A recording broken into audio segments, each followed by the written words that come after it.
So this video game collector from Georgia likes doing what any other video game collector likes doing. He likes going out to old pawn shops and thrift stores and looking for video games, and that's what he recently did. He recently went out to pawn shops and thrift stores to pick up video games just like any other video game collector would do. But when he got back, he actually got a surprise. This is not just your average everyday pickups lot where he picks up games, goes home and play them like any other person does. There's actually a surprising twist to the story. When he goes home, he notices two of the games from the lot don't look normal. They actually look off. Two of the NES games, to be specific, Roller Games and NES Golf, are actually PAL games. And as you know, in America, you don't normally come across these PAL region games or any other region games. Most likely, most of the games that you come across in pawn shops and thrift stores are American games or North American games, so that makes sense. A lot of people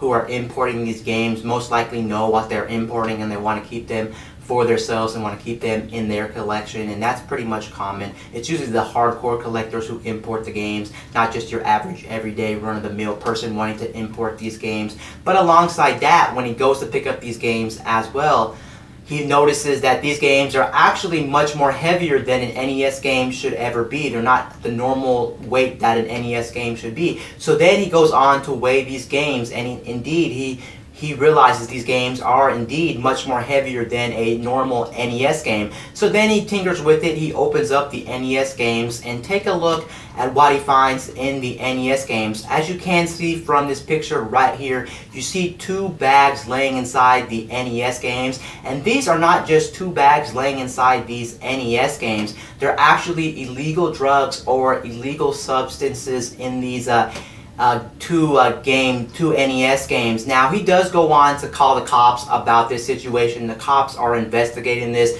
We still don't have any details on what type of illegal substance or illegal drugs are inside those bags. And this is not really too surprising because there's been some really weird and bizarre things happen in the past.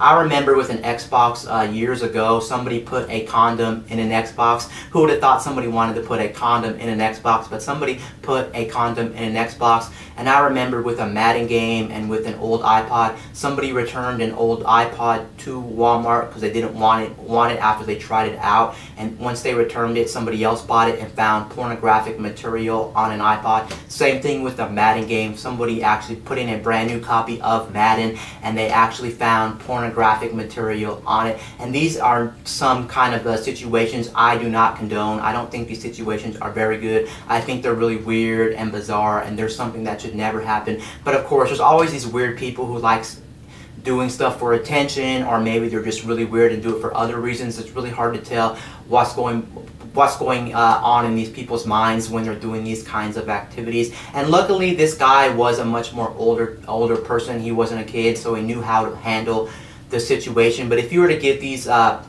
two NES games to some kids, they may not even know the weight difference, or they may not even know how to open up these games. So some illegal drugs being stuck in these NES games, especially if some kids bought these games, I don't think the kids may necessarily notice, but it's still not good. Either way, somebody can come across these and it's just a very bad vibe, and it's not good. And a lot of these things could actually scar kids for life, especially like the whole Madden situation or the iPod, because even a little kid could get a Madden, pop it on and see some weird stuff, or like the iPod. So those ones are much more straightforward to where almost anybody can come across the pornographic, whereas the Xbox situation I mentioned, or as this NES cartridge situation, somebody has to physically open up these devices, and I don't think a lot of kids know how to open up these devices or even have the tools or even want to open up these devices. So I hope these things don't happen in the near future, but it's bound to happen. And like I said, there's always these weirdos out there in the world who likes doing these weird and bizarre things when it comes to video games or just comes to